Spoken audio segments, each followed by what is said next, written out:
இயேசுவை குறித்து யார்கிட்டயாவது நம்ம பேசணும்னா அவங்களுக்கு பிடிக்காது நமக்கு நல்லா தெரியும். தெரியுமா தெரியாது? ஆனாலும் நம்ம என்ன பண்றணும்? பேசணும். அதான் இன்னைக்கு டாபிக். ஆ, ஆ, ஆ. அவனுக்கு இயேசு பத்தி சொன்னாலே பிடிக்காது. ரொம்ப மூர்க்கமா இருப்பான். ரொம்ப ஒரு முரட்டாட்டமா இருப்பான்.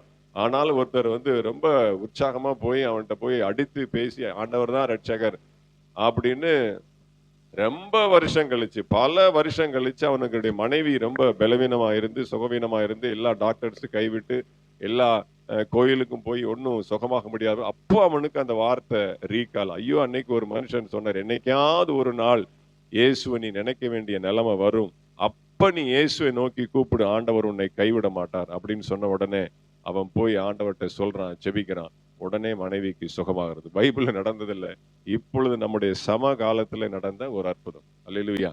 அப்ப அதெல்லாம் நினைத்து பார்க்கும் பொழுது அவங்களுக்கு பிடிக்கல அப்படின்னு சொல்லி அவங்களுடைய ஆவிதான் சொல்லும். அவங்களுடைய ஆத்துமா அல்ல. எல்லா ஜனங்களுக்கும் எல்லா ஜனங்கள் மத்தியில தேவ தூதர்கள் இருப்பாங்க. எல்லாருக்குமே தேவ தூதர்களை ஆண்டவர் நியமித்திருக்கிறார். அப்ப அந்த தேவ தூதர்கள் யாராவது வந்து இயேசுவை குறித்து சொல்ல மாட்டார்களா என்று சொல்லி ஆவலோடு அவர்கள் காத்துக் கொண்டிருப்பார்கள்.